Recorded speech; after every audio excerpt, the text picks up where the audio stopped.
And you guys thought you were going to get another Thursday without me. Not so fast. This is the Lumberjack Landlord. Super excited to be here with you this evening. And yeah, I know I'm talking to no one right now because I let you guys down. I wasn't here last week. I forgot to announce it the previous week.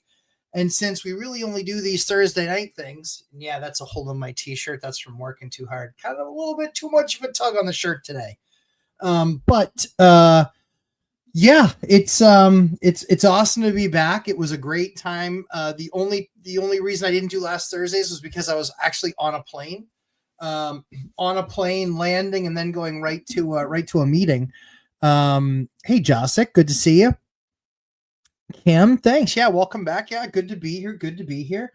But it was a great trip. It's the things that we all know about Gary, right? Especially those of us who invest there. Which I am not one.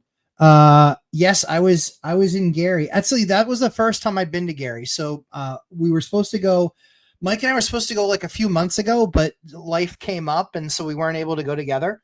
And so this time he was like, I already have the trip planned. And I was like, well, cool. If he's got the trip planned, then I'm just going to jump. And so that's what I did. Went out there, flew out there on Thursday, got in there late at night, literally during my live, and needed GPS on my phone. So that's the only reason I didn't live stream from the car, was because I had no idea where I was going. But it was a lot of fun. There was a lot doing there. So for those of you who don't know Gary, Indiana, basically the story there is, U.S. Steel was there. They had hundreds of thousands of people in that area that were working, and this was in the 60s. And then U.S. Steel pulled out. It was, and then, some of the just for lack of a better way of saying it, some of the, race wars, I guess, that happened there in the early 70s. And you just see some of these neighborhoods that were just completely obliterated and torn apart. And, you sit there and you think about it, and I'm almost 50 years old, like 50. Oh, I'm so old. But, I'm basically 50 years old, and I'm thinking this was even before I was born. And that nothing's been done in these places. And you can see where there was just this unbelievable economic depression there. Then you see, the busiest store that I saw anywhere that I went in Gary, was Walgreens. Trying to get gas was this like major issue because they had four pumps and then basically one side on each. And I couldn't get my card to work. Like my credit card wouldn't work in any of the machines. And I was like, dear heavens, it was a debacle. It was a complete debacle. And then, getting the chance to drive down streets, and see what stuff looked like, see that there were some streets with one or two vacant spots, and seeing that there were some streets with, one gone building, and then other parts where, you literally drive down Main Street and it's empty shop, one after the other. And then you drive in some of the neighborhoods and all the houses are boarded up, or all the houses have been knocked down, or you can tell that, there's a certain type of element in the area there. So really kind of just crazy and awesome and thought-provoking kind of all at the same time. Scary just to a certain degree. And HOA Prez, that's awesome. But it was just interesting to see. So we don't really have that here. We don't have anything that's that depressed. We don't have anything that's that downtrodden or been through that big of a level of adjustment. I guess, and this isn't to be arrogant about it, but more to just kind of tell the truth about it, was this happened to us when we had a big Air Force base closing. back in the late 80s, early 90s.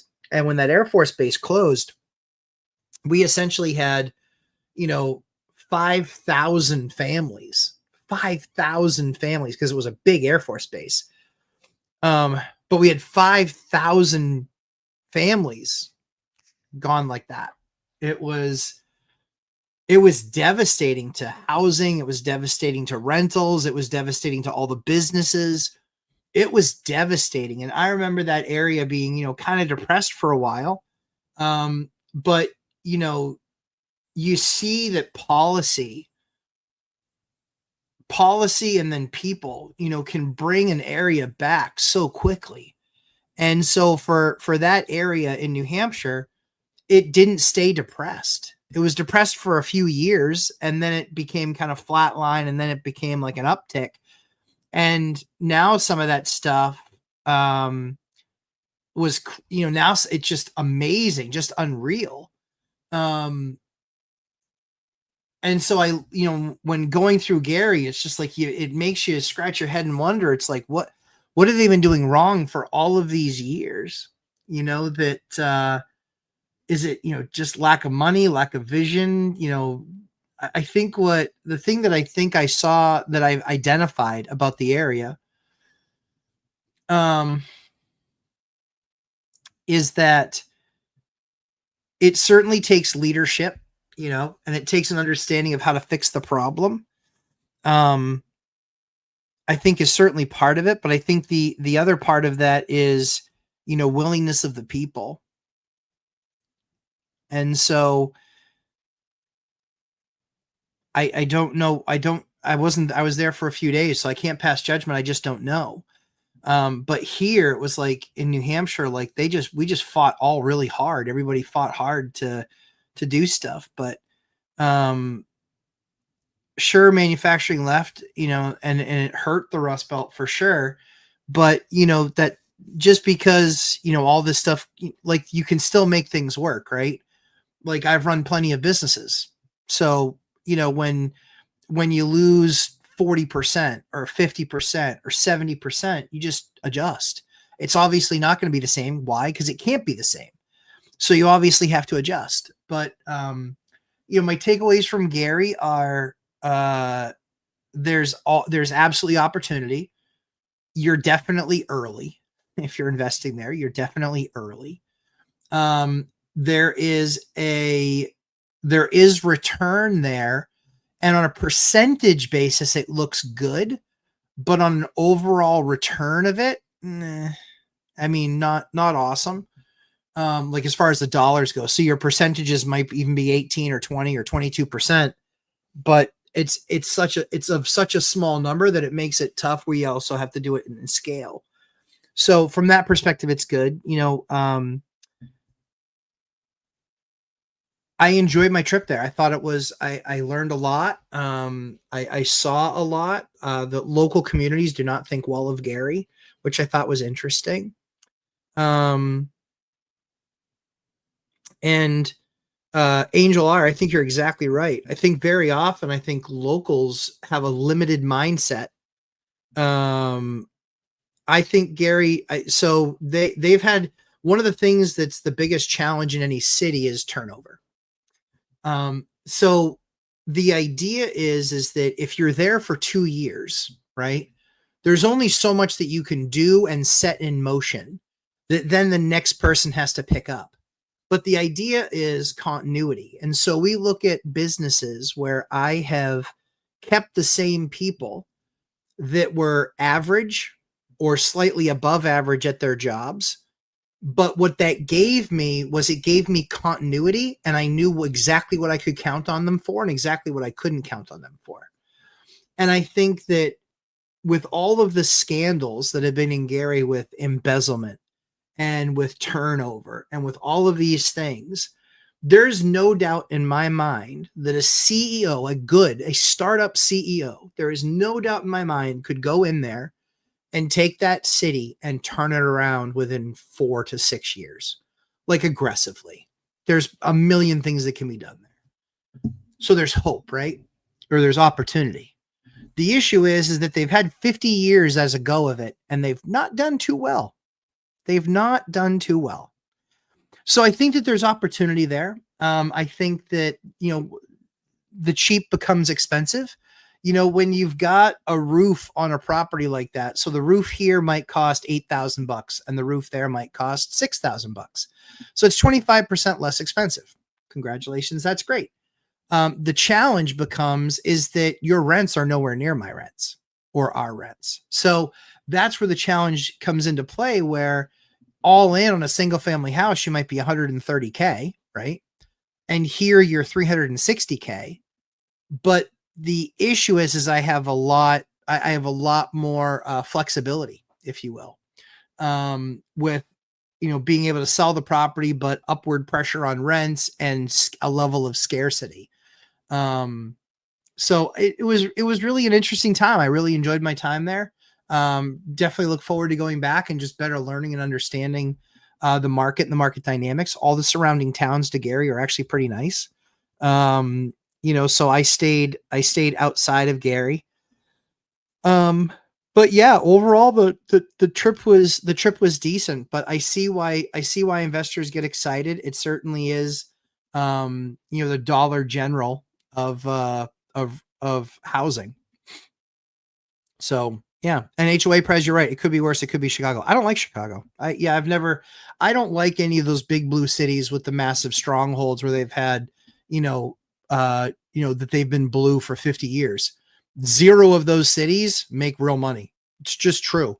You can look at the other side of it, and there's a lot more money to be made in red governed states. Just is. I've seen it firsthand. So I'm happy where I invest. There's definitely opportunity in Gary. I think the scale is what becomes the challenge. You could have 10 houses in Gary and be making, $4,000 a month net. Angel R, right on with the roof analogy. This is my biggest challenge. Repairs cost the same as New York and rents are not even close. Yeah. So I think that there's obviously scales, right? So we've got Boston where, a 2-bedroom apartment might be $4,000, 3,500 to $4,000. And our 2-bedroom apartments are 22 to 25. So there may be $1,000 more. The difference is that 2-bedroom condo that they're trying to buy is probably an $800,000 or $900,000 condo. And my 2-bedroom unit is probably $250,000. So what you're looking for is what I call the riches being in the niches, but what you're looking for is a value-based purchase. And value does not mean cheap or expensive, obviously, but what it really means is valuable, which is I'm riches in the niches. That's why the major strategy that I use all the time is I buy 2, 3, and 4 unit buildings that are based on the last comp that sold, but that market's inefficient. And so I'm actually seeing 18, 20, 25% returns because they're selling it based on the comp, not based on the income. So the incomes have outpaced the value of the assets. Get your pencils ready, kids. I just gave you gold. That's what you're looking for in markets. You're looking for riches are in the niches. You're looking for a value-based purchase where you have flexibility based on what the asset sells for, or i.e. what you can buy it for versus what income it makes. So we all know the big commercial stuff, right? The math is fairly straightforward. It is, in that area, it might be a 7 or 8 or 9 cap rate. And that's a really good cap rate for that area, but it sucks for most other, or it's a great cap rate there, but it's a low cap rate there, but it's a high cap rate here, 8, 9, 10.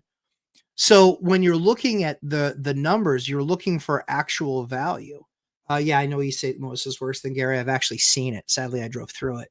I used to be a rep, and I would drive from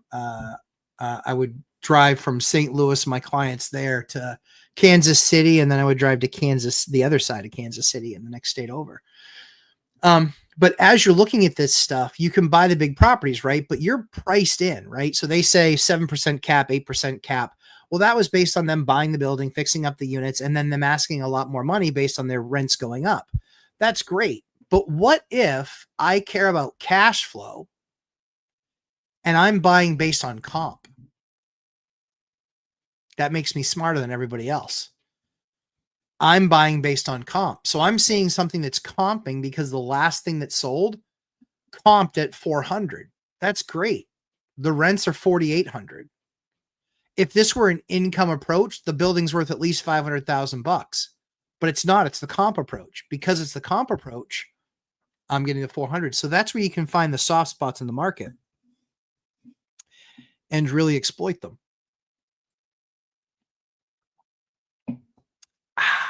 That was good. So that's what I have to say about Gary in 15 minutes. But let's jump in. Jessica, good to see you. Kim, good to see you. Wood Floor Alchemist, I love it. I wasn't Gary, yes. Want to hear about this one for sure. There you have it. Like I said, I think it's the challenge that you have is, you can buy a house for 30, 40, 50,000 bucks. You can put 30, 40, 50,000 bucks into it. The thing might be worth, 130, 140. So you picked up some equity. It's not going to sell super fast because there's other stuff it's in competition with. And what's the rest of the street look like? Because you can't fix location. And then rents wise, you can be in a position where you're renting it out to, let's say, Section 8, but you're making, you're netting 300 bucks a month. So that's pretty good. The issue is that in most areas where you're netting that 300 over a 10-year period of time, that's going to likely double. That's not what's happened in this area because it's unnaturally depressed. So that's where you have to throw out the appreciation play. You have to do it off the cash flow play. You can do it off the cash flow, but the problem is, like I said, if I've got a unit that's driving, a single family house here is doing 3,000, 3,200 bucks a month pretty easily. And if I have to replace sorry,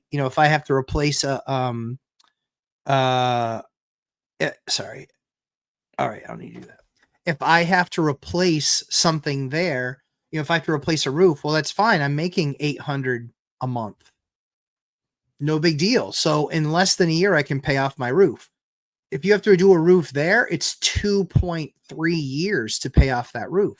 So those are the numbers that you need to be looking at. If the roof isn't done or if the basement leaks or whatever, fill in the blank. So what I'm always looking for is I'm always looking for value. The first place that you find value is duplexes, triplexes, quads, based on what the comp was that the last thing sold for. But I'm buying cash flow. I don't give a flying flip how much it sold for last. I don't care. I only care about that number because that's what's going to drive my being able to buy that building.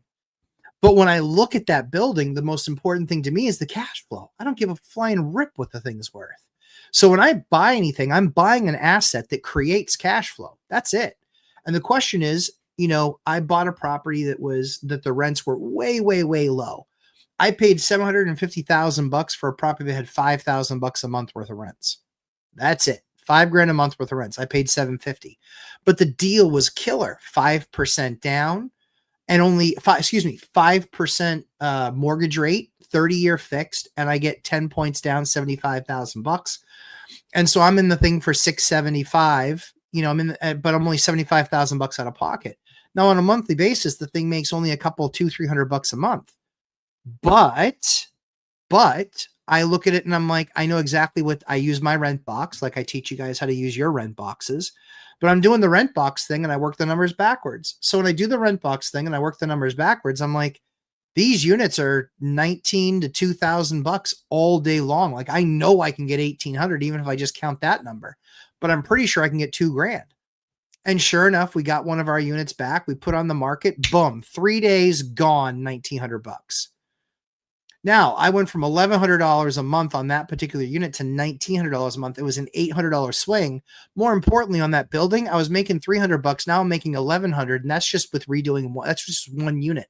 And the redo on that unit was a few $1,000 bucks. It was nothing. It was a drop in the bucket. Quite frankly, the return, the payoff on that was like 4.5 months of rent. In 4.5 months, I'm now making money on that unit again, right? So when you look at things, one of the ways that you should be looking at things is when you're looking at duplexes, triplexes, and quads, they don't use the money multiplier. They don't use the income multiplier. What they're usually using is comp. What is the last thing that sold for that price? And that's where you can then become really good at the game that I've taught you, which is the rent box. If you become really good at the rent box, the game that the Lumberjack Landlord teaches, when you become good at that, you can then work the numbers backwards and figure out exactly how much of a home run this is. they're not properties being advertised where I walk in the front door and they're like, "Hey, so glad you're here. By the way, this one does 27% return on capital." It's not how those deals work. You have to create that. You have to create that. That's where we get paid to be elite at what we do. That's why everything that I teach in the course, by the way, I think there's one boot camp seat left. Everything, and we're going to be starting that. We're putting out a poll tomorrow, so it won't start this week. It will start next week, but we're putting out a poll tomorrow to see who wants to come on which days, because we're going to all decide on one day. But the boot camp will start next week, and again, one seat left. But I digress. But that's what I want to teach you guys. Most importantly is I'm creating value, right? And so how far off was I from going from 11 or $1,200 a month on these units? Because I think they range for between 11 and 1,300 a month is what they range from. I believe that I could get between 1,800 and 2,000. I counted 1,900 because I said 1,800 I know is a home run. It's easy. But we just got 1,900. And I probably could have gotten two. But what was more important to me was kind of test the market and see where we were. As you guys know, we had 15 open units. By the way, now we're down to one. We have one open unit, and it's not had any showings actually because we haven't finished the unit, but we'll still count it as one. So when you guys are evaluating these deals, work the rent box, work it backwards, and then it's just a matter of doing the math.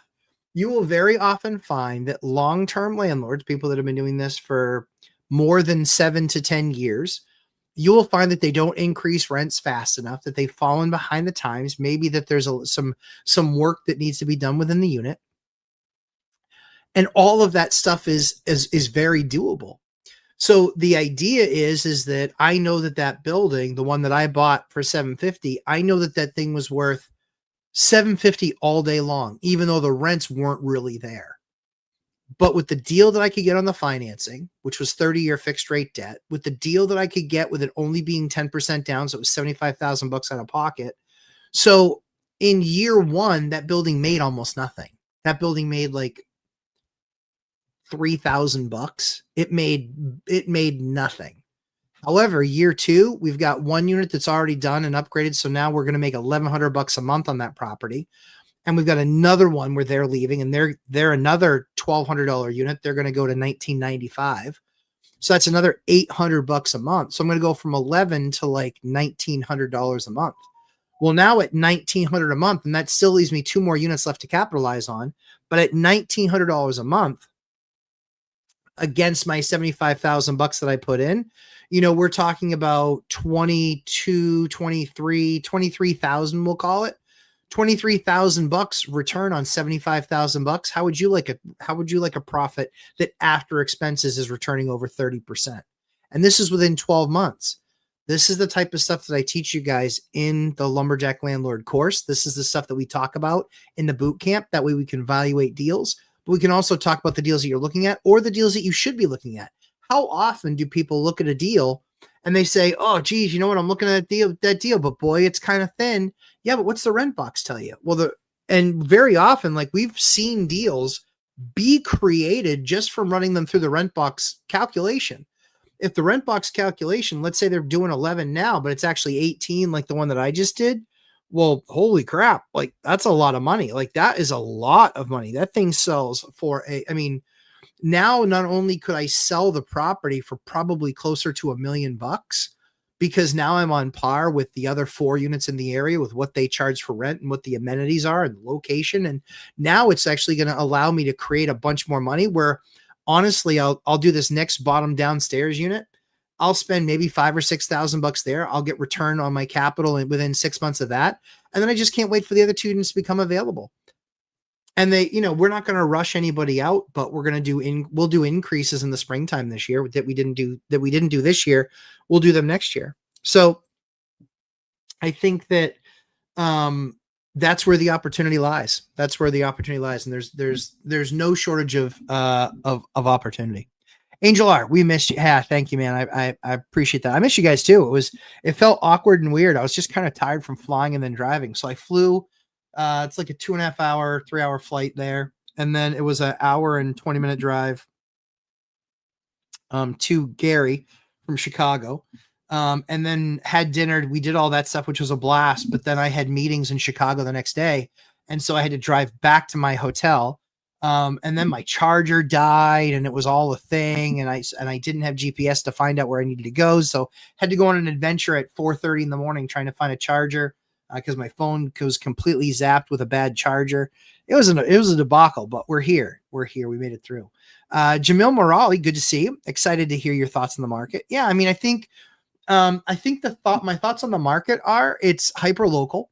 There's areas that are really going to struggle. There's areas that aren't going to struggle at all. It appears as though, our 17 rentals that came available, it appears as though it was an anomaly. As of Saturday or Sunday, not only were they all rented, but as of Saturday or Sunday this week, all of them, but I think one. I think all of them but one are going to be moved into. So it took me 3 weeks to fix the problem, but I'm not good at this. So as humbly as I can say it. Because false humility is arrogance. But yeah, I'm good enough to do this. I teach you guys what I do. But I was working the phones and getting showings and getting people in there and writing and rewriting ads and taking new pictures. And I did all the things that I know how to do. And 17 units in 17 units rented in about 2 weeks, or 16 units rented in about 2 weeks. So we crushed it. Joshua Nowicki, good to see you, sir. Let's see. HOA Prez. I'm optimistic for Gary, Indiana. Yeah, I think everybody, honestly, HOA, I think everybody's been optimistic for 35 years there. They just can't get out of their own way. They keep on tripping over themselves. And, the rising tide lifts all boats. And so it's the other areas, it's the other communities that as they become more dense and as the pricing goes up in those communities, it's going to raise Gary because people will have Gary will be the alternative. I think the challenge is that, we'll see what the new mayor does there. But he needs continuity. He needs to make sure that he's got people in a position that they are trustworthy and that he's a good leader and that he can get people in those positions and say, I need you here for 2 years. You can't leave in 2 years. I really need you here. I need you here. I need you to stick it out. And he needs to get those people's commitment, because if you get the top 5 people to commit to, a 4-year plan, I know that right now they have a 10-year plan. I think that's a little too ambitious. Because you need so many things to fall in place that are just menial blocking and tackling. But again, I don't know what that mayor's background is. I haven't done enough research on him yet. But an executive that's run a software company like I've run, I'm telling you, it's not difficult to fix what needs to be fixed there. It just isn't. Laura Samaniego, good to see you. Jason Calzavetta, good to see you, sir. All-nighter hider in Arizona now with my sweet daughter. Hello, sweet daughter and hider. Kim Bishop, excited to hear what you think of the 5-plex. I actually didn't make it to the 5-plex. I went to a number of Mike's other properties. I just didn't make it to the 5-plex because Mike was also there working. And so we took like 3 or 4 hours a day and went out and just drove neighborhoods. And that's what I love to do. I love prospecting. Love doing it that way. Love seeing the lay of the land. Mike was super awesome, as you can imagine, as a guest host, but I learned from driving. So that's how I kind of learned the streets and learned the layout. And by the 4th day, I kind of generally knew a little bit of how to get around. It's a big city. There's lots of opportunity there. But again, I still think it's early because of how much inventory there is there and how much inventory overhang there is there. But I think that, someday I still think it will eventually become a decent investment. Gary, was a great time with Adam, my son, and everyone. Yeah, it was great to see Adam and Hyder there and hang out and be able to do dinner with them a couple of nights. That was a lot of fun. HOA, Indiana doesn't put up with criminals assuming that the criminal gets caught. Yeah, I think the issue is, it's tough to expect a police force. I mean, dude, it's the same crimes. It's the same crimes over and over again. Like on the bad streets, there's 2 or 3 cars that are flat tires and overgrown bushes. And some of this stuff is just ridiculously overgrown. And so it's tough to get your city back from that. What you need is you need to be able to lead people and get them to care about making a difference and making it better. So we'll see we'll see how this mayor is at it. HOA Press, drive around to Gary, Indiana at night and you'll likely to be shot. So I did drive around at night. I did drive around at night there. Yeah, it's a different element. There's good neighborhoods, there's bad neighborhoods, but more bad than good. HOA Press, my dad and I carried guns when we were there. Yeah, I get that. There's really a lot of people, Hire says, there's really a lot of people outside in Gary. Yep, walking around, hanging out, just a lot of empty. Yeah, I think that I agree with that. I mean, a little bit after dark, there's a presence, and we all know what that presence is after dark. For sure. Yeah, the manufacturing thing, again, I would expect that to take a huge hit. I know it was 80% of their tax base, but you can quickly shut down things and go into reserves and figure out how things need to be done. No city takes 60 years to recover. It just doesn't. It only takes that if your policies are garbage and if your ability to lead is garbage. That's basically what happened. Seemingly been that way for decades. The good news is that business-minded people, the problem that I have is that when something like that happens, the super early adopters are the ones that are by far putting the most at risk. But the other piece to that is they could lose everything, but then they could be like the, Charles Macomb Diggs, Diggstown, great movie. Watch it. James Wood, Louis Gossett Jr., Oliver Platt, Bruce Dern. Just absolutely spectacular movie. Heather Graham. Watch Diggstown. But the whole idea is that this guy basically cheated. He made a bet and he won and everybody else lost. And all of a sudden this guy owns the whole town. Much the same thing could happen in Gary. There's some pretty big, powerful investors there that own a ton of stuff. And they basically, from what the looks of it are, they have a pretty good run of the town. The challenge is that what have they done to really improve the area? So I do get how that can be frustrating for a local, but it was market. Anybody had the chance to do it. Now they've seen, I'm sure, great returns on their capital, but it's not mutually exclusive. Like there are other people that could get in there and do exactly the same thing. They didn't have a leg up. They just had balls. Angel R, I invest in the Rust Belt City. You'll be surprised what a difference out-of-state investors can do to bring up values. That's absolutely right. Certainly Mike is not a state investor. All you guys that did the Fiveplex together, you guys are all out-of-state investors. The idea behind that is that where you are, there isn't value that can be had. There is value here. Again, the downside to it is really understanding, learning that market, getting the units rented, getting them finished, then getting them rented. And that there seems to be the longest draws. You could be waiting 3, 4, 5 months for a tenant to get in there and get qualified. And that becomes expensive. Ideally, it's going to be interesting to see with the Fiveplex after it gets filled, after you have everybody in there, how long can you keep everybody there? Can you keep them there for, 4, 5, 6, 7 years? So you don't have just a revolving door where there's always seemingly a unit that's waiting 3 or 4 months to happen. Gary works for Section 8. I mean, that's not an easy process there. Like I said, it's months to get people in the unit. Josic, Mike for mayor. Yes, Mike for mayor. Robert Fairley, how's the rental market on the Seacoast? 744 rentals available in Manchester, and we are approaching mid-September. This is not going to end well. That's exactly right. That's what I've been kind of saying is, if you guys go into October and you've got your 3-year high in units available, it's going to be a rough winter. From our perspective, yeah, I mean, there's still a decent amount of rentals, but the difference of people that are getting them rented and not getting them rented, i.e. me versus my competition, I write better ads. I get more swings at the plate, with the ads that I write. We have quality product, and we're properly priced. I'll take those 4 skills over their skills any day of the week. And that's why, my agent has, 3 weeks ago, she had 47 units for rent between 3 different towns. She had 47. Now she has 28. Well, 16 of those are mine.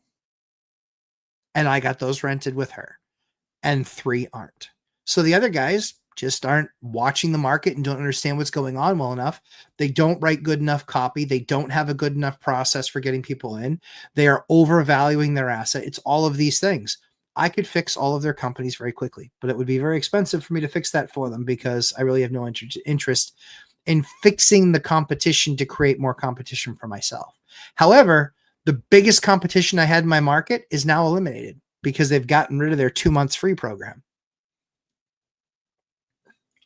And that's going to be the biggest help to me. That's going to be the biggest difference maker. Let's see. Gold right there. You're right, Joshua. That was pure gold. HOA Press, you need to go to St. Louis? Yeah, I've been there. It is worse than Gary. Yeah, it's horrible.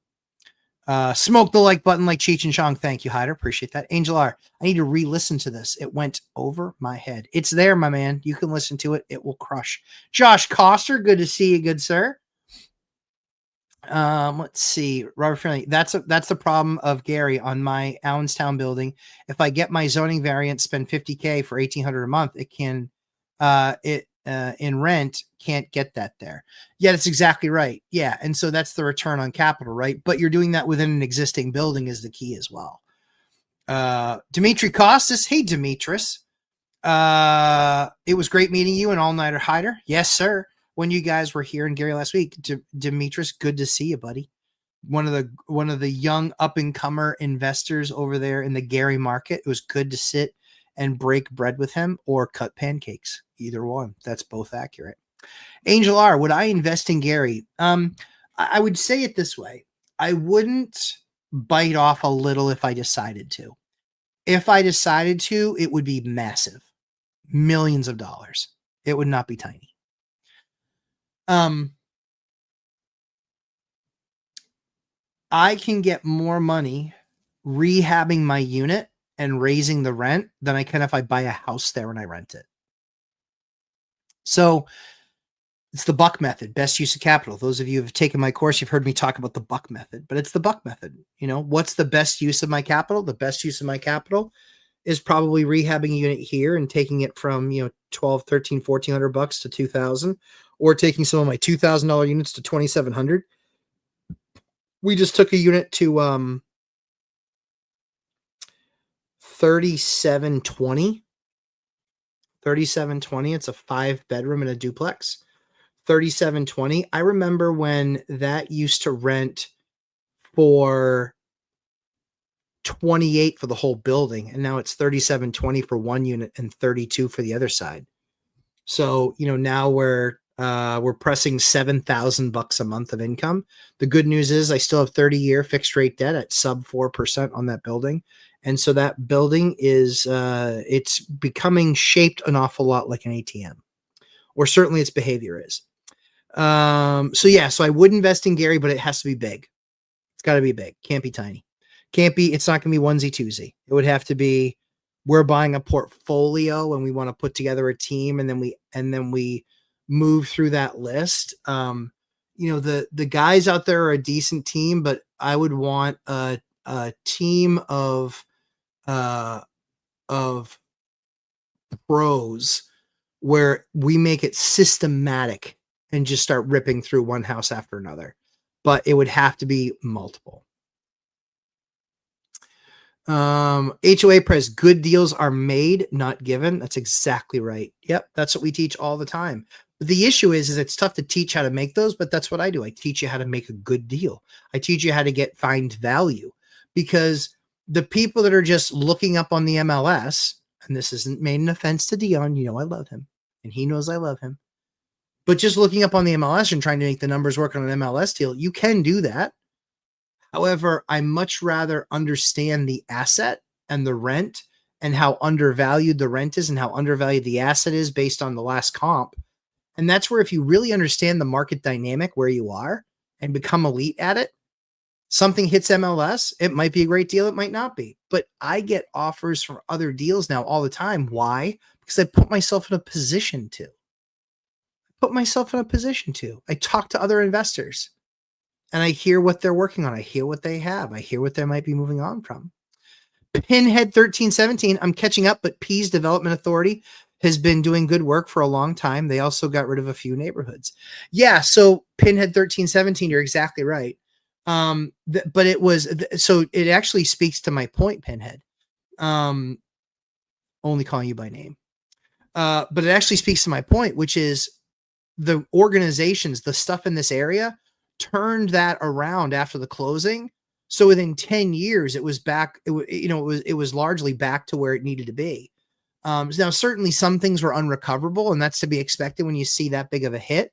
However, now some of these things are being repurposed. I'm super excited at the new development that's going to happen at the Fox Run Mall.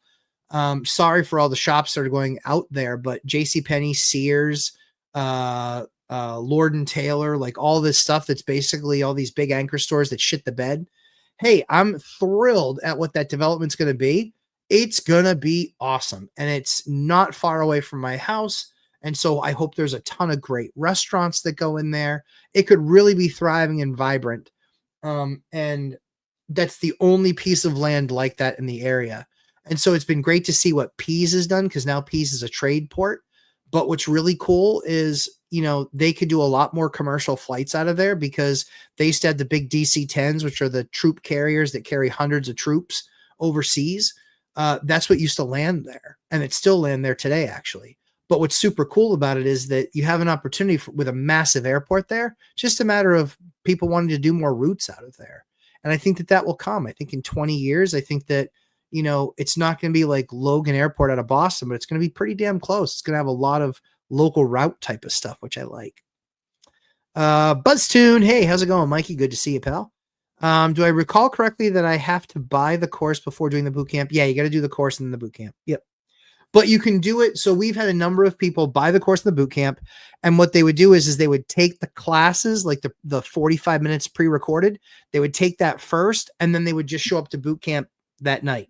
So it's not like you have to memorize anything from there. It's more just we cover any questions about that portion, but then we cover things that are more topical, because I want to talk about where you're at today. If an investor's having a problem, boom, there. That's how we get the group working on the problem and creating a solution. If there's questions about the market, if there's questions about roofing and how to do this or how to set up a trust, or all of these things we cover in the class, because usually the first 20 minutes, maybe 30 minutes is review of what you were taught in the recording. The next 2 hours is potpourri. It's wherever you guys are at, whatever you need that we cover in that class, because I want to make you better and I want to meet you where you're at, not tell you where you need to be. That's it. So it's just about meeting you where you're at. And that's what we do there in the boot camp. The grumpy contractor. Hey, Jim, good to see you, buddy. Thoughts on the extreme value add in areas like Gary Keep for 1 to 3 years, 1031 into better properties, basically flipping with no tax implications. Yeah, because I don't know what the long term is. Like, those are the first markets to go down. And then there's, when people get in trouble, what are they going to do? They're going to sell all their assets that are quote unquote working. Well, so you could go from literally the challenge that you have is you have hundreds of listings on the tax sales. You've got over 100 listings or a couple hundred listings of people that have rehabbed a house and they're selling it. Then you've got investors holding literally over 10,000 homes, investors at least over 10,000 homes. And if they need to exit part of their position, another 50 come on the market. That's way too much inventory for that market to absorb.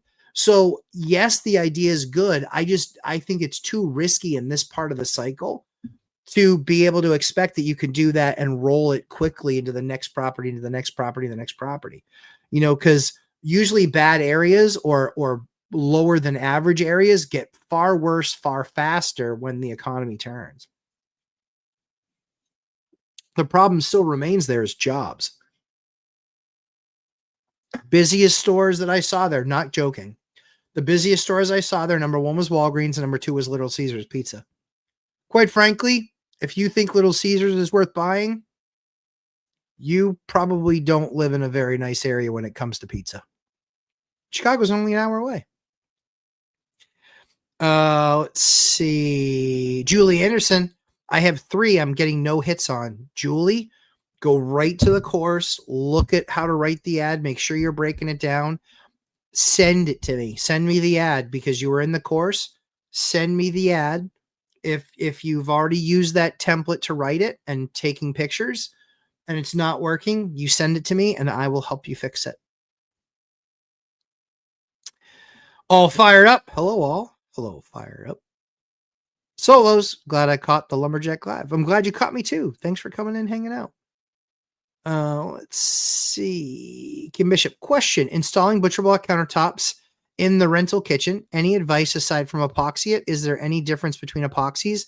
It'll be next to the sink and I want to seal it well. Yeah, the rule with epoxies is you got to use FDA grade epoxy because it's going to have food on the surfaces. So you need an FDA grade epoxy and then you just follow the directions to a T. You want to make sure that you have a really big area where you can get super messy because you're going to want some sort of plastic on the floor. You're going to want it, draped across sawhorses because then it's a pour and then you have to work the dripping. But that's how you do it. Just follow those instructions. Flavio Macias, good to see you, sir. All-nighter. Kim, yep, food grade epoxy. There you go. They make a bunch of different food grades. We don't do any specific one. But what we buy by the gallon and we buy it right off of Amazon. So just FDA grade off of Amazon. Any of those are fine. I'm having issues with Hemlane. They don't have me showing up on 3 main sites. Yeah, in all honesty, Julie, I don't love Hemlane. I think I've made that pretty clear. I think that in most areas, there's only 3 sites that even matter when it comes to rentals anyway. Fact. In most areas, it's a combination of Craigslist, Zillow, Facebook Marketplace, and a popular Facebook group in that area. Those are usually your tops. And so when you look at it from that perspective, I don't care if I'm on 30 sites. I really only need to be on the 3 or 4 that are most often where people go to search to find a place. Moto Invest. Hello, I purchased a course last week pending approval and can't find an email number or help. Did I miss anything? Yeah, you should have automatically got something. Moto Invest. Is that what your name? Is that what it's under? Thank you very much for letting me know. We've had some, I don't know if they went through an upgrade or something. Watch this. Let's see here. Bing.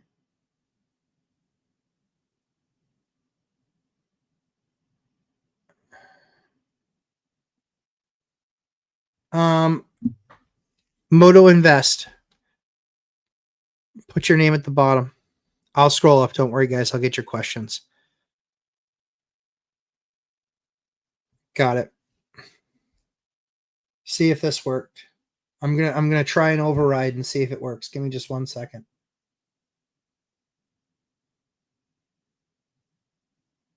Let me know if that worked.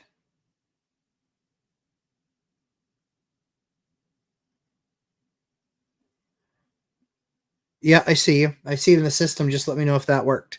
That's supposed to happen automatically. So let me know if that worked.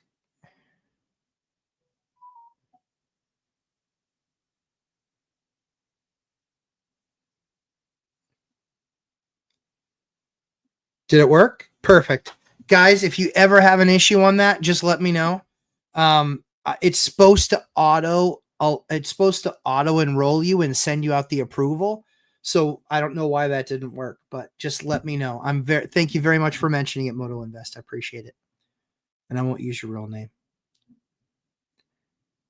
But yeah, it's there. It's there for you. You should be good.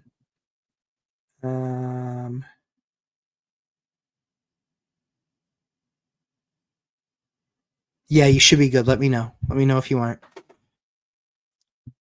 Oversee emails. Yeah, that must be okay. I will. You'll see an email. You'll see communication this week. Just make sure you're in the network, in the Lumberjack network. Just make sure you're in the network, and I will. I'll announce it this week too. I'll make sure that you guys have anything, and then you guys can always. There's a support. I think it's support at Lumberjack Landlord, but there's a support tab in there. Yeah. Yeah, super fast custom. Yeah. Well, the whole thing is it's supposed to be set up, so I shouldn't have to do that. But I'm glad you. I always want you guys to let me know. Yeah, I want to make sure you guys get in there as much as you can. Let's see. Just welcome. Food grade epoxy. Yeah. Oh, awesome. Okay, good. So Moto Investor, good, good. Jamil, did you speak to any property managers in Gary? Yes, I did. Pinhead, 100%. Yes, absolutely. CJ, hey, what's going on, man? How you doing? Good to see you. CJ Underwood in the house, one of the OGs. Robert Farinelli, spoiler alert, those 744 units in Manchester are not getting filled. Inventory is up from last week. Yeah, it's going to continue to happen. We're in that part of the year where it's just going to get worse and worse and worse and worse and worse.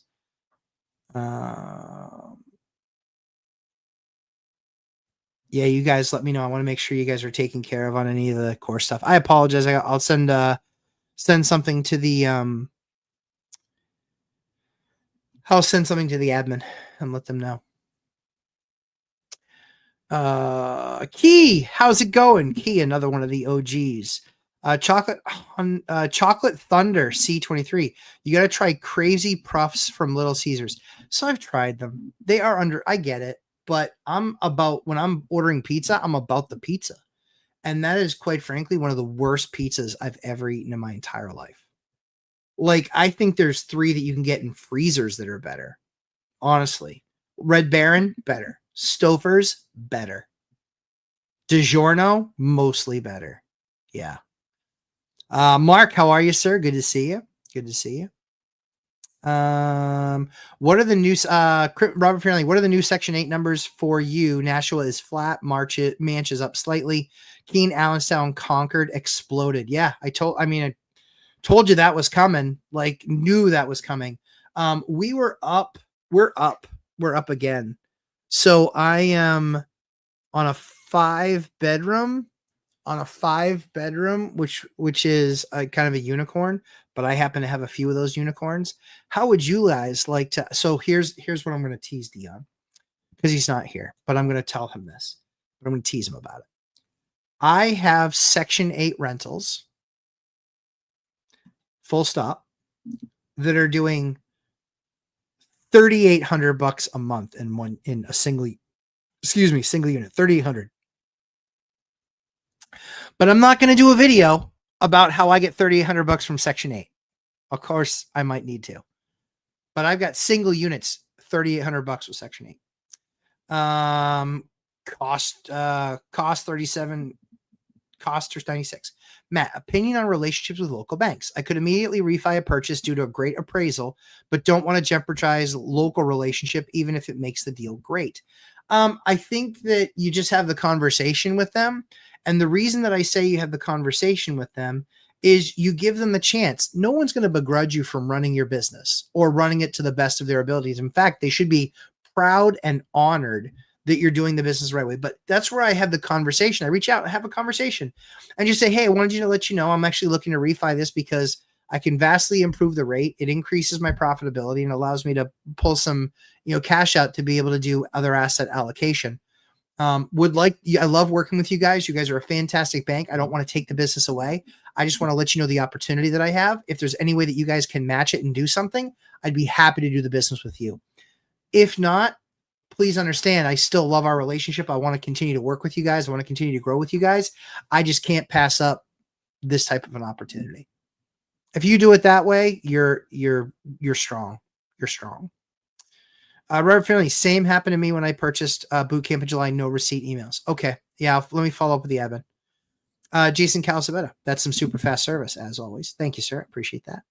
That was world-class service. Yeah. When we know of a problem, guys, what do? We fix it. It's the same thing I teach in class. I don't need to check with anything. If I can go in there in the system and look at it, yeah, I can fix that. That I can fix. Indiana is a Republican state. It is. Yep, it is. And that's why largely the economy is so healthy there versus the economy in Illinois, which is total shit. And in fact, I worked with some of their largest healthcare systems that were all basically, their debt was so bad that they were basically on the verge of bankruptcy constantly. And we actually couldn't sell a whole lot of product into those hospitals when I worked in that space because they were in such shit shape. They had such garbage revenues. They had such garbage cost controls. It was absolutely abhorrent how poorly they were run. And quite frankly, Pritzker, I think, is the biggest pricker as a governor in the entire country. He's one of the biggest douchebags out there. And, from my understanding, I believe, I could be remembering this incorrectly, but I'm pretty sure his dad was super wealthy and super connected, and that for him, it only mattered whose vagina he came out of. So that's not really a talent or a gift that he had anything to do with. I could be wrong, but I'm pretty sure that's right. And again, that's just my opinion. Thoughts on the PMs you met in Gary? Yeah, I mean, generally they're okay. I think that the best PMs there are owned by the biggest companies. And there are people there with hundreds of units. So they've got absolutely elite management. I think the challenge there now, and I like Mike's guys. I think they're decent. They're working on a lot. They're working on a lot. And what I liked about them was that they asked a lot of questions, good, smart questions. I like that they are interested in fixing the problem and getting better. I think the challenge is that there's still a lot of gap there for how big they want their business to be. There's a lot of moving parts. And I think that systems and processes of how you do things are critical. And so, it's always challenging to add another person, add another employee. And you just don't want to add it too late, if that makes sense. So I think they're good guys. I think they're smart guys. I think they'll get better. But I met a couple of other guys that were, for big boys, and it's, quite frankly, like, you see why they had the job. They can get paid what they get, etc. Veer, I'm not in Gary anymore, but I was last week. I was in Gary from Thursday to Sunday, and I'm going back, just not yet. Is he even ready? YouTube chat gang. Oh yeah, I'm reading it. Yeah, I'm not that far behind, dude. I'm like 4 minutes behind. Yeah, so I'm reading everything. Josh Burdick, good to see you. Jamil Morali, thoughts on PMs? Yep, those are my thoughts. Yes, I am. I'm still reading it. I'm just a couple minutes behind. I read every comment without fail. Yep. Sometimes I have to stop and answer the question. I know you guys think so highly of me that I can read the question and answer another one at the same time. I am not there yet, but I'm getting close. Steel jobs pay pretty okay. Yeah, they do. I think that the issue is the number of them, right? When you're looking at a community that had 200,000 people in it, and now it has 66,000 or 68,000 people in it, it doesn't matter how well those 66,000 jobs, if they're all steel jobs, which they aren't, but it doesn't matter how well those jobs pay, because the issue that you have is you have enough housing for 200,000 people. That means you're going to have a lot of vacant, a lot of stuff knocked down. You're going to have a lot of stuff unoccupied, same as vacant. And you're going to have a lot of stuff that's in misrepair or disrepair. So the issue is, how do you have to be able to do it on a massive scale, because who wants to own one house on a street where there's 5 other vacant? Like, not a good idea, because it doesn't take much from somebody to go from the vacant house to the not vacant house. They still have a crime issue there. But again, I think it's all stuff that can be fixed. Wayne Smith, if Nippon puts the money into Gary Works, I think it'll get better quicker. So I think it will get better faster. Yes. I think the challenge will be, even when they do that, even when they start to make that happen, the idea is, it's going to have to be over time. There is going to be other housing, and people don't have to live in Gary to work in Gary. There's a lot of other towns that are around there that are very nice. Honestly, it was very nice Midwestern towns. There were a number of them. HOA price. Illinois at one point did not pay its lottery winners. Yeah, Illinois is a toilet. Sorry if you are there in Illinois. I worked in Illinois for 6 years as a rep. I worked downtown, and I covered companies like Aon Insurance, Discover Card, Bank One when they were there, a bunch of companies. I won't name all the rest, but a bunch of companies I worked with. And Didn't like going to Chicago. It is a backwards run city. It is wrought with crime. And largely it's a politician issue because the people there are great. It's largely a politician issue. Many of the people are great, not all of them. Jason Calcibita, yes, he is, and yes, they are hotel owners, and I forget which one, but the big ones. Yeah, exactly. Hyatt. That's what they own. Yep. Yes, and he is a giant turd. See, Jason knows. This guy's a shitbag. He just is. He's not smart. He's not listening to him talk. He's an idiot. I don't care whose vagina you came out of. He's an idiot. I could run that city better tomorrow. He completely obliterates that city, and he is not doing it any favors. He is not doing it any favors. Gary has almost no steel jobs. That is true. They're almost all gone. Yes. They still have, what is it? There's still another steel company there. It's another one. I think US Steel, I think, is there a little bit smaller, but I thought there was another one there too. Sean Lambert, good evening, everyone. Good to see you, Sean. Illinois has the worst credit rating in the US. Yes, thank you, HOA Prez. Yeah, I knew it was garbage. Yeah, Pritzker sucks, man. Illinois is honestly like there's a lot of good people in Illinois. It just blows my mind with all the resources that they have. With all the resources that they have, that they are this much of a dumpster fire with how poorly they are run. Moto Invest. I now have Lumberjack Network approval, just waiting on the course approval. Okay, thank you. All right, course. Hold on. Ken, thanks for the quick fix. Hold on. Let me just make sure. Give me just 1 second. I thought I did that one too. Give me a second.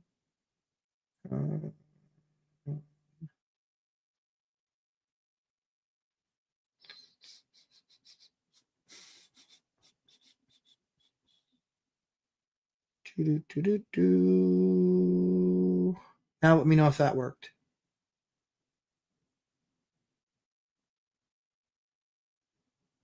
Let me know if that worked, sir. Ola Yinka Steven, howdy. How are you? Good to see you.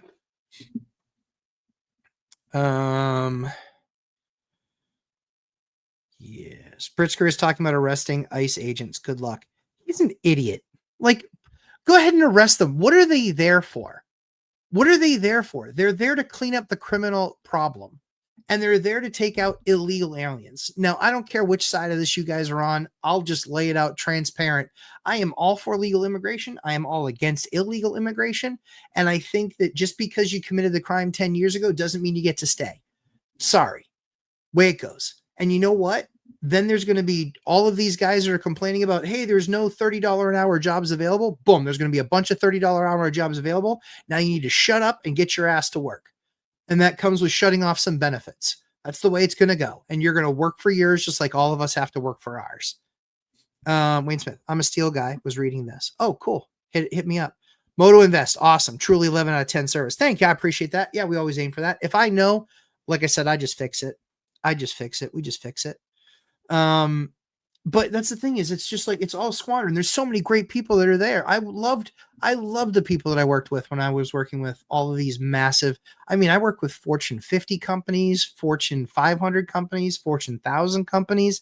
I worked with literally hundreds and hundreds of people over my years there. And I loved so many of the people that were there and felt so bad that things were the way that they were.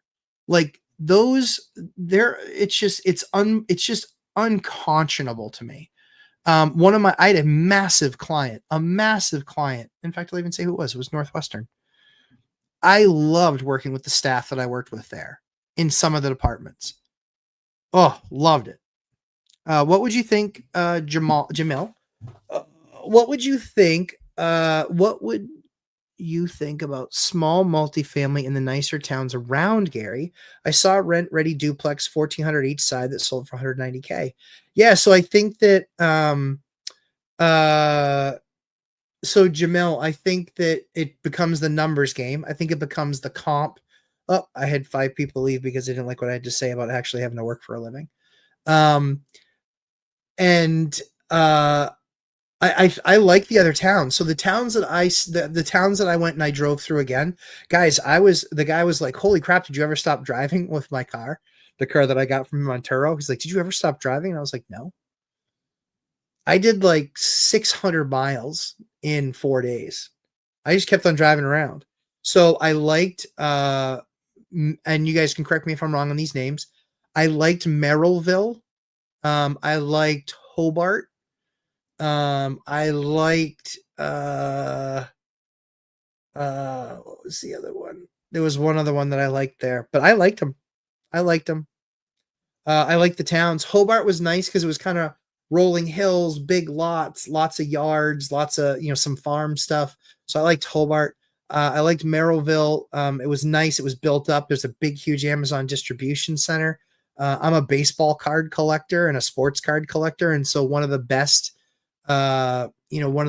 places in the country to do that is right out there. There's a company there called Baseball Card Exchange that's nationally known. It was really cool to be able to go in and see that. Yeah, I offended 7 people with my comment of go back to work, and the illegal immigrant thing. Oh, I hate that guy. Yeah, whatever. Yeah, just So yeah, so Jamel, I liked the area, and I think that obviously Amazon distribution, a lot of the big drivers that they have there, I liked. I certainly liked that about their market. Resources feeds contributing newspaper. U.S. Steel's new owner Nippon Steel to invest $3.1 billion in Gary Works. Yeah, I think so. I like the idea. Understood. I appreciate that, Wayne. I think the challenge is that might not be enough. Because I think that they'll put talent there. They'll recruit talent to the area, but holy cow, there is so much to do. Like, it's one thing if you can. What's up, Johnny Cashflow Ramirez? Good to see you, pal. It's one thing if you can drive 7 or 8 neighborhoods and you see a vacant house. That's one thing. The scary thing is when you drive and every single street has between 1 and 7 or 1 and 10 on the 13 or 14 house street that has issues. That's the scary thing, because the amount of effort that it's going to take to bring that back is going to be really, really, really hard. It's going to be really hard. Yeah. Let me go back. What is your experience with the washer dryer combo 2-in-1s? I love them. I like the GE smaller model and the bigger model. If you have space, like if you're doing a family, I would go with the I think it's a 4.8 cubic feet. And then I think the small one's a 2.2 or a 2.4. But I like them both. So we actually put the 2.2s, the 2.2s, we put those in our 1 and 2 bedroom units. And then if it's a 3-bedroom or larger and it has the space, we put the bigger unit. HOA press. Rest in peace, Charlie Kirk. He died telling the truth. Yeah, so this may offend you. Charlie Kirk was a patriot, whether you liked what he said or not. I felt in most cases, he was fair. He was equitable. He would listen to what you had to say. If you didn't get disrespectful, he didn't get disrespectful. If you got disrespectful, there was still a pretty big chance he wasn't going to get disrespectful. He was a good man. I know people that knew Charlie, and father of 2, husband. He was a good man. He was just a good man. He was a good man. And so people that say he was racist didn't watch his stuff. He just didn't. Fact, they didn't. He was a truth teller. I think that's what you got most right there, HOA Prez. He was a truth teller. He died telling the truth. And it's sad that it came to that. It really is, because he was enjoyable to listen to, and a number of I think that he is definitely a martyr, and I hope that this isn't a sign of things to come. That's all I can say about that. I hope this isn't a sign of things to come, because I don't want to see a civil war. I think that would be hugely detrimental. But there's plenty of people that I don't agree with that I can still have a conversation with and not wish to end their lives. So I think I think that's the most sad part about it. And it's sad because as horrible as that is for Charlie and for his family and for many of us, um, they have no idea. Like you took down the lead guy. There's now thousands that are ready to step into his place, and it's not a vacuum. That's going to happen. So it was sad to see a man killed for his beliefs. Whether you agree with them or not, you can't cheer somebody else getting murdered. So that's just my thoughts on it. So I appreciate you saying that, HOA. Let's see. Kim Bishop, Olinka. Yep, I had a 2-in-1 in the apartment I lived in 7 years ago and hated it. It didn't dry my clothes well, and on the way it wrinkled and clothes was extreme. It was comical. They've improved much. They're much better. The GE, I don't ever get that complaint about. Everybody seems to like them quite a bit. Gary needs to diversify its economic base. I totally agree. I just don't know that it has the right people in charge to do that. I don't think that's the way they're cut. Wayne Smith, there has always been bad sides of Gary. Yeah, for sure. Yeah, for sure. Like I said, I mean, when I did some of the research and I saw some of the, conflicts that they had there in the late 60s and early 70s, I mean, it's just, you destroyed your own city, you idiots. Like, how dumb. Ugh. Maybe Trump can fix Gary, Indiana. I mean, I think any business guy could fix Indiana if they were a decent business guy. Matt, do you ever rent washers and dryers to tenants that don't have their own? Mm-hmm. You could do that. I haven't done that. I haven't rented them before. I think I have, but not on a grand scale, no. Julie Anderson. I had to do billing and payroll while I was in the hospital having my babies, self-employed. I am not the one to whine to. Yeah, exactly. True story. Yeah, that's the thing is, that it's, I don't care blue. I don't care red. I care about, people, but I care about if you want to put that effort in, I'm not going to send you 10 emails and a bunch of, social media messages saying, hey, make sure you watch tonight. I don't have the time to do that, but you know where I'm going to be. And I'm happy to share my knowledge for free when you guys show up on a Thursday night. Jason Calzavetta, Gary is huge. Never thought it was that big until I went there over the last year and drove around. Dude, it's freaking massive. It's massive. Yeah, it is absolutely massive. So that's the thing that absolutely blows me away about that place is absolutely freaking massive. Yeah, it's nuts. It's nuts. It absolutely blew me away with how big it was. I was like, holy crap. This place is huge. You could drive forever. And there's so much to it. And that's even with I think Merrillville, and you guys can correct me if I'm wrong. I think Merrillville seceded from Gary, maybe. I have family near Gary. There were some okay places there when I was a kid. My dad would say, it's going to shit. Your dad was right. It got there. On the express train, I might add, it got there. Give me just 1 second. Let me see. I'm looking at a listing that just came up I'm interested in. Yeah, 2-bed, 1.5 bath. 2-bed, 1.5 bath. Oh, they stole my idea, those sons of bitches. Look at that. That's a pure copy. Oh my word. It's my vanity that I use. It's my washers and dryers that I use when I do the tool. And it's my butcher blocks. Is it my cabinets too? This looks like it could be one of my units. They use shitty cabinets though. Idiots. But 2-bed, 1.5 bath, 800 square feet, $2,800 a month. Yeah. I think that's all right. Last call for questions. I got 13 minutes left. Not that I'm timing you, but I got 13 minutes left. So last round of questions. Whew. I am tired. Yeah, I've not gotten enough sleep. I have not gotten enough sleep since I got back from Gary. But I have some fun stuff planned this weekend with my son. We're going to a card show. We're going to set up at a card show. Should be a lot of fun. But yeah, like I said, I think, for a big investor, and just to give you guys perspective, right? So, as you guys continue to grow, any thoughts on solar panels? Yeah, the return on capital is crap.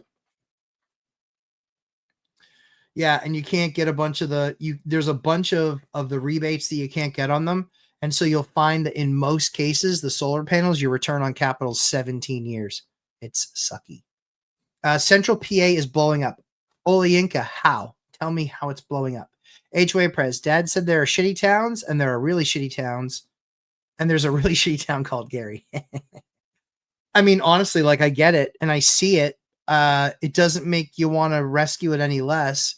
The idea is, so think of it this way, right? So if you had enough housing for 200,000 people, there's 66 or 67,000 people there now. Let's say over the last few years they've eliminated a bunch of the housing, so now they only have enough housing for 140,000 people. Or let's get nuts. Let's say 120,000 people. The problem that you have is you still have 60,000 people worth of housing left. That means you're really freaking early.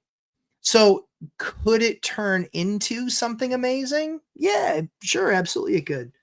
Will it turn into something amazing? Depends on what the economy does in the next 3 to 5 years. Depends on what Nippon's commitments do. Like I said, to work in Gary, you don't have to live in Gary. So there's still opportunity where I think that people that want it, that there's still the stigma. What would change Gary is if people start coming from other areas and they realize how inexpensively they can live. And if they're paid decently well, then that's a no-brainer. But the challenge is if they're from there, guess what's going to happen? There's likely still the stigma attached to Gary. And so what ends up happening is people end up going to Hobart, Merrillville, and that sort of, they go to those areas. HOA Press, the theme song for Gary is Rescue Me. Awesome. Sean Lambert, what's a Jose Canseco rookie card going for these days? It depends on which one, but the Donruss rated rookie, the one with the little scant mustache, you can get a nice one for like $15, but when you start getting into the grading of them, in an 8, it's still pretty reasonably priced. 9s or 10s. 10s are decent money. 10s are a couple $100. Sarah Vannon, how are you, sir? Good to see you.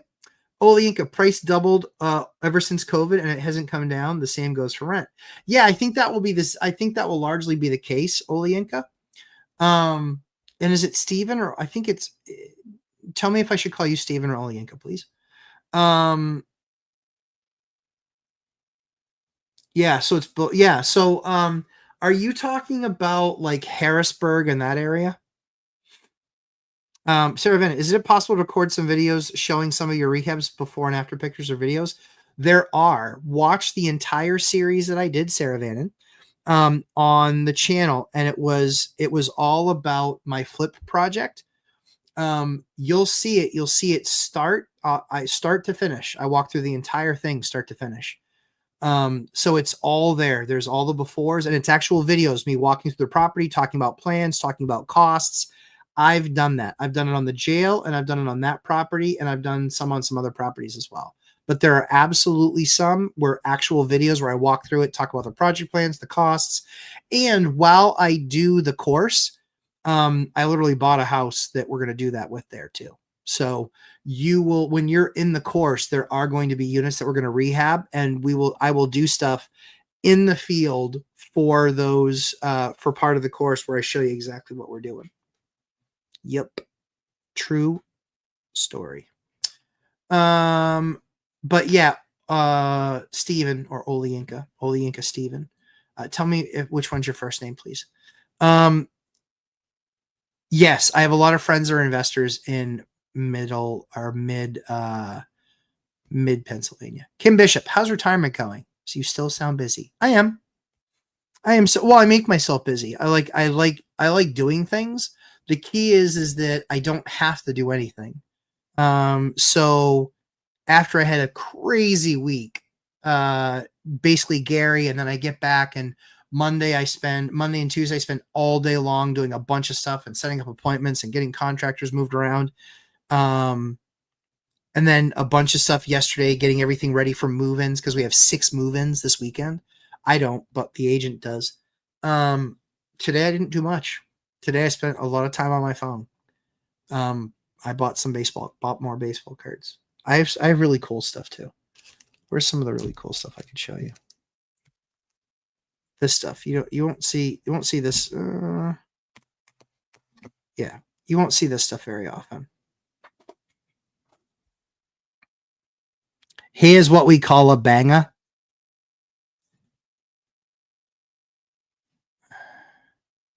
That'll focus. There you go. That's a 1967 Bobby Orr, ladies and gentlemen. Pretty cool, eh? Yeah. I do the big stuff. I do the big stuff. Olienka is the first name. Awesome. Thank you, Olienka. There is another All-Star from... No, that was the Norris Trophy winner card from 66-67. And then... What else do we have here? Oh, we've got some other good stuff here, too. What's this? This is a Mark Messier O-Pee-Chee rookie. Love this guy. Totally underrated. What else do we have in this stack?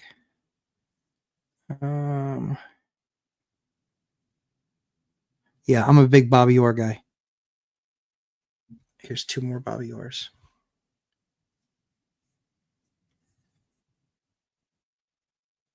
See how nice condition these are? They're a little bit off center, but they're nice. They're pretty cards. Pretty good shape. And then I've got really cool stuff like this.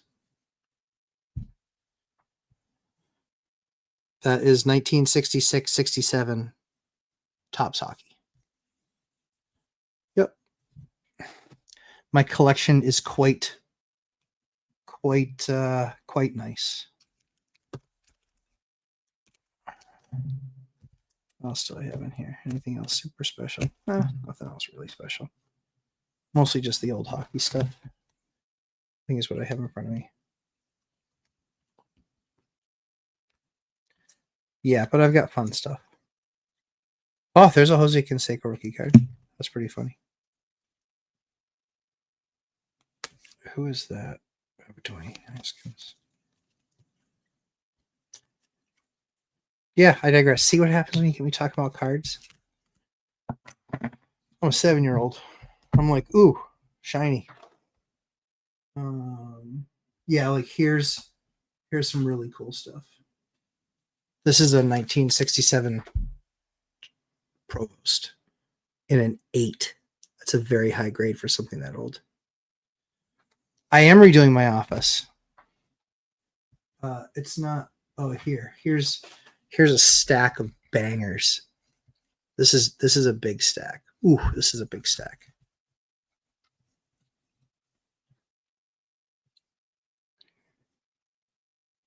Bobby Orr, Bobby Orr, Bobby Orr, Bobby Hull.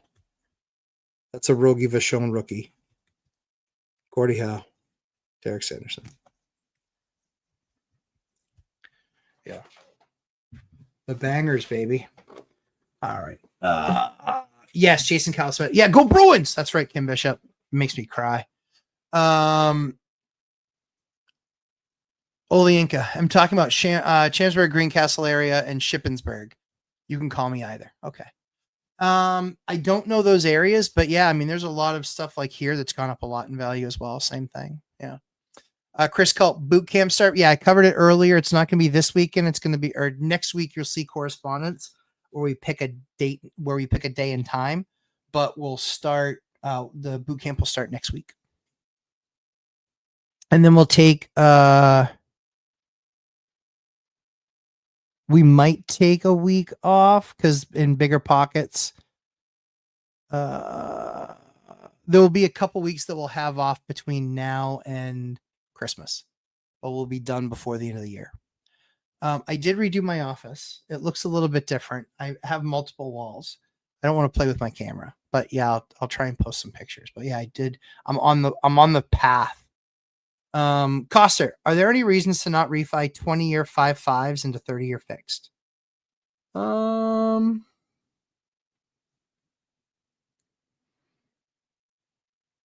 No, I like longer. So not knowing the situation, it's hard to give advice, but Let me give you a scenario that I would think that I would do. So the scenario that I would do is I always like the longer term debt. It lowers the payment. I can always accelerate the payoff if I want to, but I don't have to, so long as there's no prepayment penalty. The 20-year commercial loans seem to have more flexibility on the terms than the 30-year. But what's that? What are those terms? Yeah, so I don't know that they have better terms. I mean, the term for me is what's the interest rate? So they might have a little bit lower of an interest rate, but then you're exposed every 5 years to potentially getting pounded. And 30-year fixed, so long as you can get 30-year fixed again, if some bank gives you 30-year fixed on that asset and you like the interest rate, if you like it, you lock it. But I've got 80+% of my portfolio locked at 4% or less. If rates go down to 4, I'm not going to do it, but they would have to go down to 3 for me to consider doing anything. Honestly, if the rate goes down, if the feds go crazy and they bring it down to 0 again, and banks are doing things at 250 basis points, so it's a 2.5. I don't see that happening, but if it did, I'd refinance everything all over again, and I'd probably do a multi-million-dollar cash pull again because the rents are there, and then I would just use that to buy that many more assets. For sure. For sure. Olinka. Cool. Is there a big mindset shift from small multi and or small commercial under 10 units? Angelo Pedrosa, how you doing, pal? Good to see you. Great to see you grinding. Always, my friend. 10:30 on a Thursday night, still grinding. Just call me Destiny. Big mindset shift. I don't think so. I think the way that I look at that, so Mike, Zoob has his thing one rental at a time. I think that's great. My mindset shift or essentially my approach is strategically tactical, right? So the strategy is growth. Tactically, it is growth by the highest paying return. Now, Zoob, not that this is wrong, I'm just citing the example that he gives. Zoob says, if this one pays me 8% and this one pays me 9%, I take this one at 9% because it's greater than 8%. But the 9% might be on $100,000 and this 8% might be on $700,000. I'm going to go with the one, if it's 8%, I'm going to take the one that's $700,000. Oh, good wealth building journey. Good to see you, pal. Good to see you, Chester. So that's where for me, that's where it shifts, right? Is that for me, I'm looking not at just the greatest percentage return. I'm also calculating overall return. But the way that I look at my portfolio is different than most. Everybody is acquire. Mine is acquire, fine tune, basically acquisition, stabilization, optimization. We haven't talked about that a lot recently, but it's acquisition, stabilization, optimization. Most people love acquisition. Like, of course, why wouldn't you? It's like a new relationship. It's always fun, right? In the beginning, everything's cool. Stabilization, well, that's where the work starts to come in. Stabilizing it, getting it rehabbed a bit, getting it rented a bit, getting it rented. That's stabilizing things. And then there's optimizing. Everybody does acquisition. Many do stabilization. Almost none do optimization. And that's why most of my projects end up in the 30s and 40s when it comes to return on capital, is because I take the time to optimize. But the constant evaluation for me isn't buying the next property. That is not not the evaluation. The evaluation is I have $20,000. Is that $20,000 best served sitting in the bank, waiting to accumulate more cash so I can buy the next asset? Or is it best if I am rehabbing a unit and then increasing the rent from $1,300 to $2,000? That's where, for me, I look at the return on my capital, but I also am constantly evaluating the portfolio of strategically tactical strategy of the overall portfolio, but tactically, what do we need to accomplish to achieve the strategy, which is I want my assets returning the most to me that they possibly can. Further explain, optimize, please, and thank you. I'll get to you in just a second. I see I have other stuff above. Hold on one second. Julie Anderson, what are my goals? I don't have any. That's it. Just be better tomorrow than I was yesterday. That's it. That's the goal. Really simple. Really simple in saying, and challenging because how do I get better? You know, I'm elite at this. I get better. I still learn things that I can do better. But I'm in pursuit of every piece of gold dust I can find in between the seat cushions. So I'm always looking at doing things better products, doing things better process, doing things better, checklist wise, doing things better entry and exit wise, doing things better from a tenant valuation perspective. We're always looking to get better. And so from our perspective, the only goal is that we get better. That's it. I have no goals for, I'm going to go 10. I'm going to go 20. I want, we set like a silly goal. Like here's a silly goal that we set. Every single year, my goal is to make $100,000 more in rents. That's my goal. It's a silly goal. Silly. There's so many factors that could interrupt that. That's what makes it a silly goal. But that's a silly goal. Every year I'm just like, yeah, let's see if I can get an extra 100 out of the portfolio this year. I have to sit down and I got to do the numbers because we have some rent increases. We only have 3 or 4 properties coming.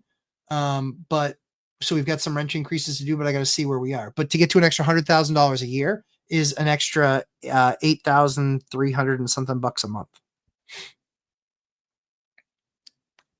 So those are the goals, but there's no real goals. Most of the goals are just be better tomorrow than I was today. Kim Bishop, anything to watch out for on a decent size homeowner's claim? I never had to submit one before. $16,000 in water damage and mold remediation from that dishwasher leak the tenant never told me about.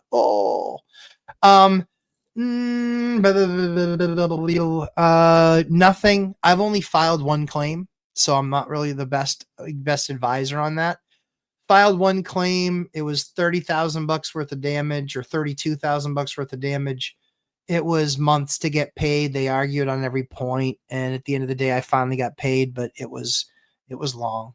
It was a long and painful process, as you can imagine. Further explain, optimize, please, and thank you. So the optimization thing, it is insulation. It is toilets. It is windows. It is heating systems. It is shower valves. It's all those things. Optimization. Optimization is making what you have run better. And so if I'm usually paying the water bill, so anything that I can do to knock down the amount of water used for showers, the amount of water used for toilets, the amount of water used on the sink, and the amount of water used in the dishwasher, anything that I can do to reduce that, even something as silly as taking away the outside spigot. I shut it off and I plug it up because some people are idiots. And some people we've found people that have really filled pools, like the big temporary pools, they filled them. Well, not for nothing, but that's like 1,000 gallons of water. Yeah, you didn't pay me any extra for that. And I don't want the liability anyway. So when we look at it, we look at optimization, we look at everything. And that's what's really good about the course. And that's one of the things we teach in the course is here's how to optimize. Here's things that you can optimize within your unit that will reduce your costs. Now, some of them have a slower return. I've done all the returns. I've done all the calculations. That's why I don't like solar panels. Solar panels, largely speaking, suck. 17-year return around on those. That means you're likely going to have to go through a roof replacement. That means they're going to have to take all of that shit off the roof. They're going to have to put down brand new roofing, and then you're going to drill holes through all that brand new roofing with your panels. Nope. No, sir. Well, they don't get screwed directly to the roof. Doesn't matter. The strips do that hold them in. Like, don't play games with me. It's still a hole.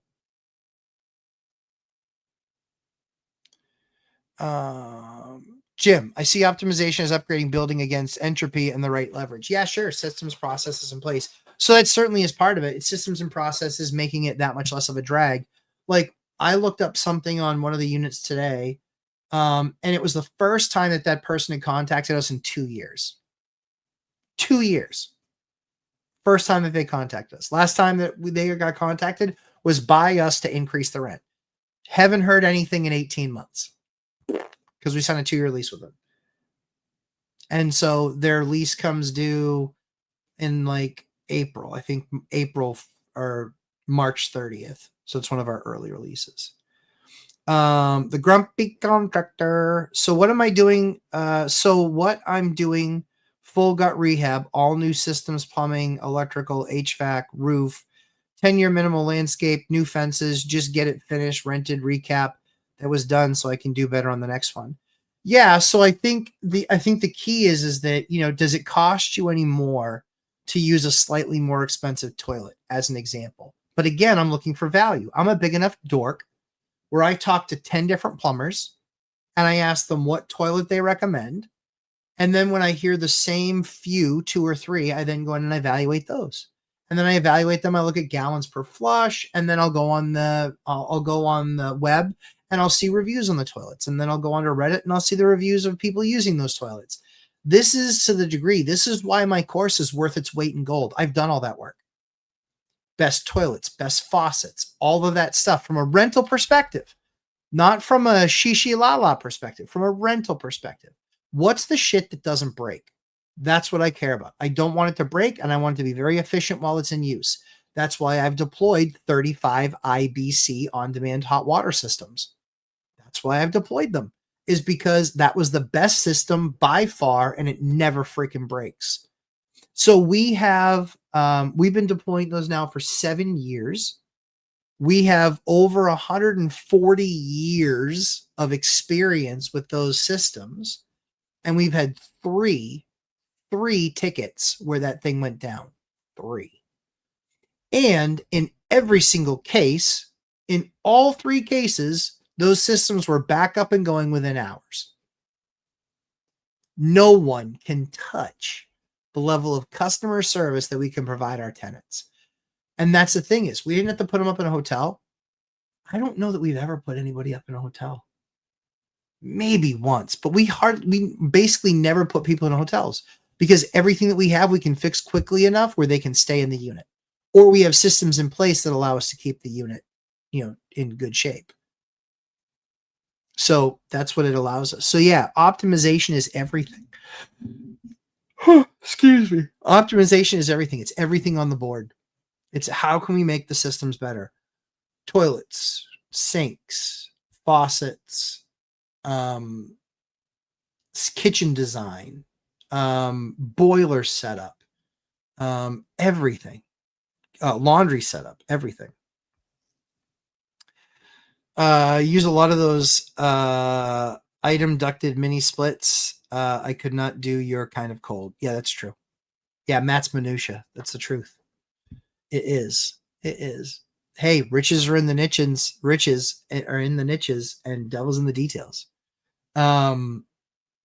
Yeah, our kind of cold is not for the faint of heart. Like, we're already in the 40s at night, and we're so sometime in the next 30 days we'll hit freezing. Sarah Van, then. After how many years do you change a stove, fridge, dishwasher, dryer, HVAC? No, there's no time. There's no time frame. The idea is on a HVAC system, I want those filters changed every 6 months. Have to, because that's how you're going to get the most time out of those systems. Stove, fridge, dishwasher, tenant turnover. I don't change them out then, but we make sure that they're clean, that they're well kept. If the tenant, like we have, I think our cleaning fee for a stove is like $200. So they make sure that they're taking care of the stove. If they don't, I can get a decent stove in like a Labor Day sale or a 4th of July sale or a fill in the blank sale. I can get that kind of return. I can buy $1,000 stove for $700. I'd rather throw in the extra, $400 or $500, get a brand new stove that I know is good for 10 years if they were that bad to that stove for 6 or 7. But if I have to toss the stove because it's in that bad of a shape, I'll assess them half the cost and just say, I'm not going to charge you the full cost, but the one that you left me is largely unusable. It's not, it's more than normal wear and tear. People get that thing. Well, it's normal wear and tear. No, it's not. You want to come to my house and see my stove? I've used that for 6 years. It looks almost exactly as it did when I bought it. So it's not normal wear and tear. So stop with the bullshit. Just take Matt's course. Thanks, Grumpy. Appreciate it.